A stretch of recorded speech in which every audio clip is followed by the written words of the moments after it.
Hello hello hello.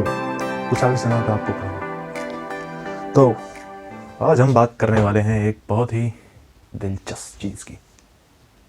Today I am going to show you an application of a very well and well established concept in physics, जिसको मैं identify नहीं करूँगा, तुम ही लोग करोगे। पहले कैमरा एंगल थोड़ा नीचे था, इसलिए तुम लोगों को बोर्ड वगैरह मतलब सही से देख नहीं पा रहा था, लेकिन अब मैंने ऊपर कर दिया तो मस्त चमकेगा। चले ओके। थोड़ी बोरिंग वीडियो लगी तो माफ़ करना, मैं जाते ही बोल नहीं सकता अभी। मैं कहता हूँ हमारे पास एक बिल्डिंग है। हमारे पास कहाँ है भाई? एक बिल्डिंग है जो कि नीचे से x मीटर वाइड है और ये बहुत ही ज़्यादा ऊंची है। कितनी ऊंची है सर? h मीटर ऊंची। अब h मीटर बिल्डिंग में मैं करूँगा क्या? तुमने देखे ना वो जो बुर्ज खलीफा वगैरह होती है, एंड चलाऊँगा थोड़ा, रुक जाओ। तुमने देखा होगा जो बुर्ज खलीफा वगैरह होती है हमारे पास, वो बहुत बहुत ऊंची होती है। मतलब उसकी हाइट है करीब 800 कुछ मीटर है शायद से, तो मतलब 1 किलोमीटर से कम ही है। तो फिर वो बहुत बहुत ऊंची बिल्डिंग्स, जितने भी जो विंड टाइड्स वगैरह होती हैं हमारे पास, जैसे जो सुना होगा ना तुमने एरोडायनेमिक्स करके, तो मैं बताता हूँ तुम्हें। एक बिल्डिंग थी अपनी, वो तुम लोगों को सब सही से दिख रहा होगा। तो अपनी एक बिल्डिंग थी, मतलब यूएस में थी। उसका नाम था, मतलब बॉस्टन में थी, वो बॉस्टन नाम की कोई जगह है। मैं अभी बोलता हूँ उसे बॉस्टन बिल्डिंग, ठीक है। और कक्षा 12वीं वालों के लिए वीडियो। और अगर चूजे लोग इसे थोड़ा थॉट वगैरह देखना चाहते हैं तो देख लो, कोई दिक्कत नहीं। अब वो जो बिल्डिंग थी वो बहुत बड़ी थी, लंबी, है ना। अब उसके ऊपर जो देखा होगा ना तुमने कि जो भी बिल्डिंग्स वगैरह होती हैं वो बहुत बहुत ऊंची जो होती हैं, उस पर कई सारे ऐसे, क्योंकि ऐसा होता है ना, तुम अगर कोई चीज़ को ऊंचा बनाना चाहते हो तो तुम्हें उसका बेस स्ट्रॉन्ग करना पड़ेगा। समझ गए? कि इस चीज़ को ऊंचाई पे ले जाना तो उसका बेस बहुत स्ट्रॉन्ग होना चाहिए। तो इसलिए जो बिल्डिंग्स बड़ी बड़ी होती हैं, जितने भी आर्किटेक्चर वगैरह होते हैं, जैसे तुमने देखा होगा इजिप्ट के पिरामिड होते हैं, ऐसी प्रिज्म शेप के होते हैं वो। क्यों? क्योंकि उनका जो हाइट है वो बहुत ऊंची रखनी है उन्हें, है ना, और बेस उसके लिए बढ़ाना पड़ेगा अपन लोगों को। और अगर बेस बढ़ाना तो फिर उसका जो वो होता है ना, बोलता हूँ जो एयर वगैरह की वजह से उसकी जो बेंडिंग होती है, जैसे बिल्डिंग ऐसी खड़े करोगे और उसमें हवा चल रही है साइड से, तो फिर वो ऐसे हिलती है। ज़्यादा नहीं हिलती, लेकिन it is significant to cause a damage to the building material. So इसलिए उसमें क्या था, जो बॉस्टन वाली बिल्डिंग थी उसमें नीचे से तो चौड़ी थी, ऊपर तक पतली होती जा रही थी, और उसकी 91st कुछ फ्लोर में एक वो टंगी हुई थी। क्या? बॉल। बोले सर कैसी बॉल? खेलते थे उधर के लोग? नहीं भाई, बहुत बड़ी बॉल थी यार, बहुत ही बड़ी बॉल थी। Let's say its mass is m, ठीक है। समझ में आया इतना इंट्रोडक्शन? ठीक, ओके। अब ये जो केबल्स थी जिससे लटकी हुई थी, लटकी हुई थी, वो केबल्स बहुत स्ट्रॉन्ग थी। मतलब कि कुछ इतना क्रॉस सेक्शन होता है उन केबल्स का जिससे लटकी हुई थी। और इस बॉल का मास कुछ था 10 to the 5 के ऑर्डर में कुछ था। I don't remember the exact values, but 10 to the 5 kg के ऑर्डर में कुछ मास था। मैं वही मान लेता हूँ, है ना। 10 to the 5 kg, 10⁵ kg इसका मास था, मतलब कि बहुत ज़्यादा मास था इसका, ठीक।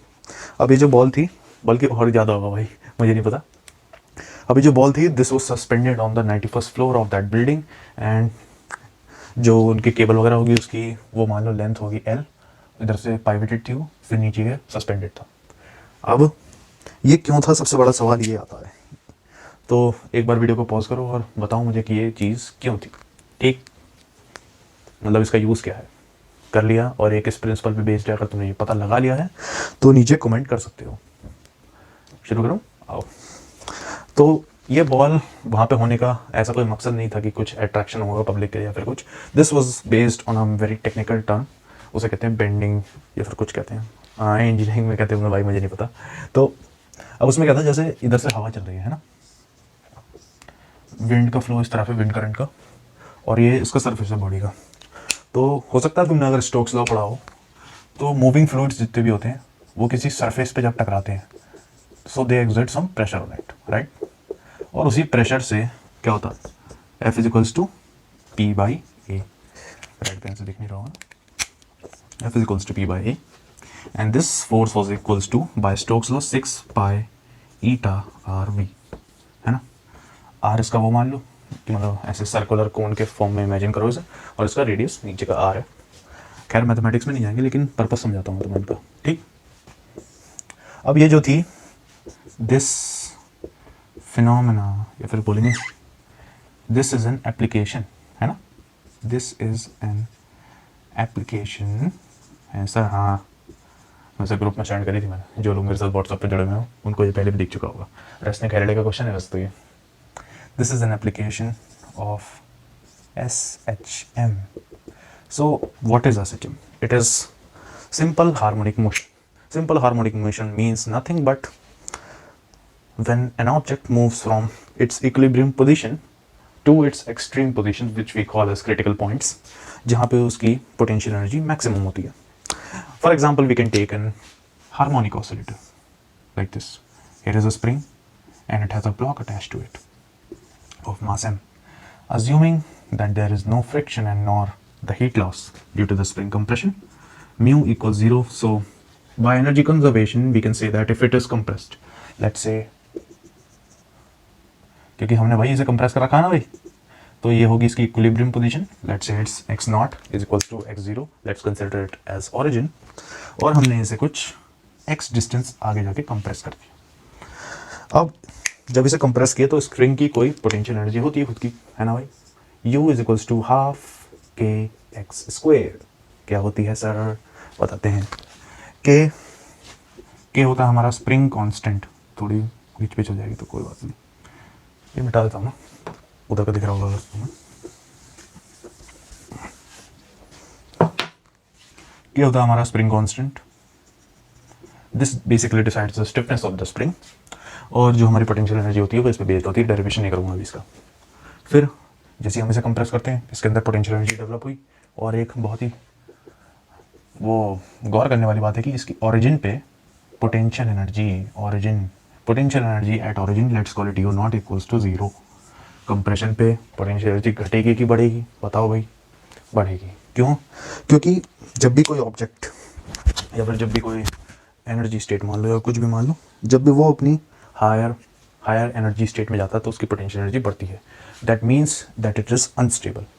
तुम अनस्टेबल कब होगे? जब तुम्हें बहुत सारा काम मिला हुआ होगा या फिर कुछ कर रहे होगे ऐसा, है ना।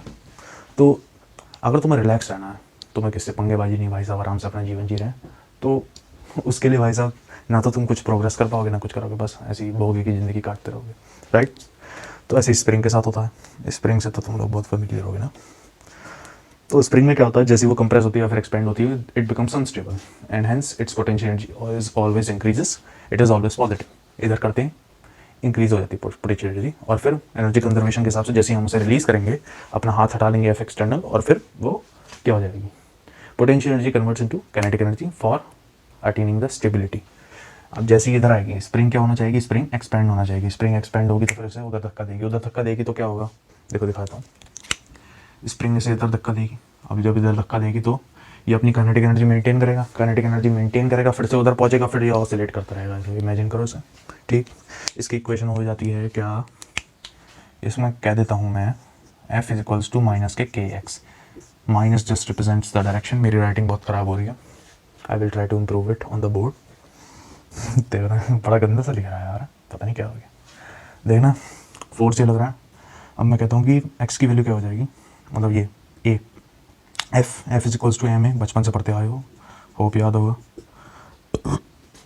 एक्सेलरेशन क्या हो जाएगा, minus K k by m times of x, यानी कि एक्सेलरेशन x पे डिपेंड करेगा। और कौन सा होगा, नवी वाले बालक अगर देख रहे हैं तो मैंने फर्स्ट वीडियो में समझाया था कि एक्सेलरेशन नेगेटिव भी हो सकता है, SHM में नेगेटिव एक्सेलरेशन होता है। And to where it is centred with the origin. अगर ये इधर जाएगा तो फिर एक्सेलरेशन उल्टी डायरेक्शन लगेगा, इसलिए ये ब्लॉक इधर मूव कर जाता है। अगर ओरिजिन के राइट डायरेक्शन में होगा तो ओरिजिन की तरफ मूव कर जाएगा, नेगेटिव में एक्सेलरेशन लगता है। और K/M के हम रेशो को कहते हैं क्या, स्टिफनेस ऑफ स्प्रिंग, या फिर ये वाला जो चीज़ है ना K/M, ये होता है हमारा ओमेगा। वैसे वो जब हम इसकी डिफरेंशियल इक्वेशन वगैरह सॉल्व करते हैं तो फिर हमारे पास एक रिजल्ट आता है, omega square is equals to K/M। तो फिर मैं क्या लिख सकता हूँ, omega is equals to root of K/M। इससे ये एक टाइम पीरियड का फॉर्मूला आता है, क्या आता है, 2πm/K। ठीक, मैं तुम्हें ये सब सिखा रहा हूँ, ठीक है, इसमें अप्लाई करना आप एक को। और एक जनरल इक्वेशन क्या होती है इसकी, नोट कर लो, x_t position as a function of time is equals to xm, where xm display represents the maximum displacement from origin and there is also term of cos omega t plus of phi. What is phi? It is just the phase difference or the shift of phase from the origin. तुम इसको theta वगैरह की radiance में डाल के करोगे तो पता चल जाएगा। ठीक, आगे अब आते हैं हमारे मेन सवाल में। I just introduce to the SHM। तो हमारा मेन सवाल था कि ये चीज़ें यहाँ पे क्यों रखी होती हैं। अब तक तो तुम समझ गए होगे क्यों होती है, जितना मैंने एक्सप्लेन कर दिया है। ठीक है, तो अगर मैं देखूँ कि अगर इस पर फोर्स लग रहा है बिल्डिंग पे, तो बिल्डिंग इस तरफ जाएगी, हाँ या ना? अगर बिल्डिंग इस तरफ जा रही है तो क्या मैं ये कह सकता हूँ रिलेटिवली, अगर मैं इसको अंदर से देख रहा हूँ, इसके अंदर चूहा बन के बैठ जाओ, इमेजिन करो इस बॉल के ऊपर चूहा बन के बैठ गए। अब बॉल को तो ये लगेगा कि क्या बिल्डिंग हमेशा रेस्ट में थी, या फिर अपने आप को भी रेस्ट में मान सकते हैं। बस पॉइंट ये होगा कि ये इसकी मेन पोजीशन थी। देखो ये लाइन जो मैंने खींची है, ये इसकी मेन पोजीशन थी। और अगर बिल्डिंग इधर बेंड हो रही है, फोर्स बाय द विंड इधर लग रहा है इस डायरेक्शन में, बिल्डिंग इधर बेंड हो जाएगी और ये ऐसा महसूस करेगी, क्योंकि देखो इनर्शिया के मुताबिक ये अपनी जगह पे ही रहेगी, बाहर कुछ भी हो रहा है इसको फ़र्क नहीं पड़ता। This will maintain its inertial state. ऐसे मेरा हाथ है, अगर मैं अपने हाथ को इधर लेके जाऊँगा तो फिर देखना ये मार्कर ऐसे नहीं चलेगा इसके साथ, ये पीछे रह जाएगा।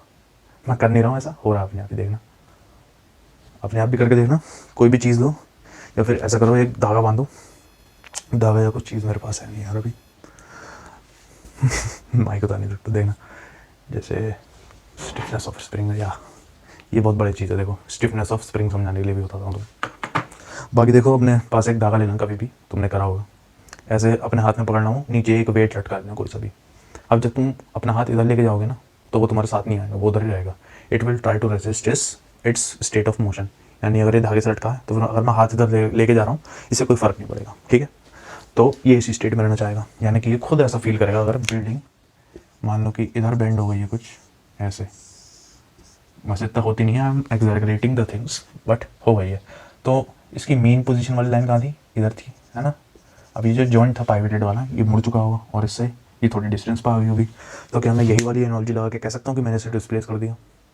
अब ये डिस्प्लेस हो जाएगा तो ज़रूरी नहीं है ना, क्योंकि देखो ये लटका रहेगा, ऐसे लटका रहेगा ये मास, तो फिर एकदम से अपनी स्टेबल में आने की कोशिश करेगा। कहाँ पे? इक्विलिब्रियम पे। कौन सा इक्विलिब्रियम पॉइंट है इसका? जहाँ पे लटका हुआ है। अब ये इक्विलिब्रियम पॉइंट शिफ्ट हो जाएगा, मतलब कि शिफ्ट तो ये बॉल होगी, टेक्निकली रिलेटिव चीज़ें होती हैं, थोड़ा समझना मुश्किल होता है, ठीक है ना इसलिए मेरे वर्ड्स को थोड़ा ध्यान से सुनना, हो सकता है मैं भी इधर उधर कर दूँ थोड़ा। ये अपनी इक्विलिब्रियम पोजीशन से शिफ्ट होता हुआ नजर आएगा, और जब फिर ये यहाँ पे जाएगी, बॉल वापस आने की कोशिश करेगी, तो फिर ये एक इनर्शियल फोर्स लगाएगी ताकि बिल्डिंग इधर उधर ना जाए। अगर सोचो ये बॉल वगैरह नहीं होती इस बिल्डिंग में, ठीक है, तो बिल्डिंग ऐसी होती रहती ऑसिलेट करती रहती है, और मानो कि हर तरफ से विंड आ रही है, इट्स क्रिएटिंग अ टर्बुलेंस। ठीक, तो बेसिकली क्या होता कि अगर ये बॉल नहीं होती, छुपा लो, तो ये बिल्डिंग हिलती रहती, इसे कोई फ़र्क नहीं पड़ता, टूट जाती। और तुम अगर ऑफिस में काम कर रहे होते, नौकरी लगी भाई की, तो तुम उधर से भगवान को प्यारे हो जाते हो, है ना। तो फिर इधर मैंने बॉल रख के क्या किया, I am basically trying to resist the inertial motion of this building. और अगर देखना, अगर ये बॉल है, बिल्डिंग इधर जाएगी, ऐसे मुड़ गई, तो फिर ये इसे वापस लाने की कोशिश करेगी, है ना। तो ये इससे ज़्यादा हिलने नहीं देगी ये building, it will try to maintain its state. अगर ये बिल्डिंग इधर है तो फिर इधर जाने की कोशिश करेगी, और जब तक ये इधर जाएगी, ध्यान सुनना, जब तक ये इधर पहुंच चुकी होगी तब ये बिल्डिंग फिर से पलट चुकी होगी, है ना, क्योंकि हर तरफ से विंड आ रही है, मैंने टर्बुलेंस बताया था तुम्हें, और हर तरफ से विंड आ रही है, तो देखना, तो फिर ये बिल्डिंग जब इधर जा चुकी होगी तो बॉल इधर पहुंच चुकी होगी, फिर से ये रोकेगी उसे। तो ऐसा ही बिल्डिंग का मोमेंट रोक लेती है। और मैं तुम्हारे लिए एक क्वेश्चन भी डालूंगा इसमें, अभी तुम्हारी देखना ये समझ में आ गया ना कैसा था इसका प्रिंसिपल। और जितने भी ये क्वांटिटीज़ वगैरह टर्म्स होती हैं, ये तुम्हें पहले से पढ़ी होनी चाहिए, वरना मैंने इंट्रो तो दे दिया थोड़ा बहुत। तो इसके ऊपर एक मैं क्वेश्चन डालूंगा, तुम्हारी कंप्यूटर स्क्रीन पे आएगा, आपके कंप्यूटर स्क्रीन पे एक प्रश्न आ रहा है, और उसका जवाब आपको कमेंट सेक्शन में लिखना है तो लिखना है, वरना फिर ये मान लेना कि तुम इस वीडियो से कुछ नहीं समझ पाए, समझे?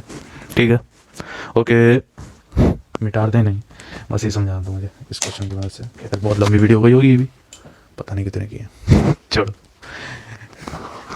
कुछ अगर इतना पढ़ाएगा तो डिटेल में पढ़ाएगा, फर्जी बातें नहीं करता, ठीक है ना। चलो बाय।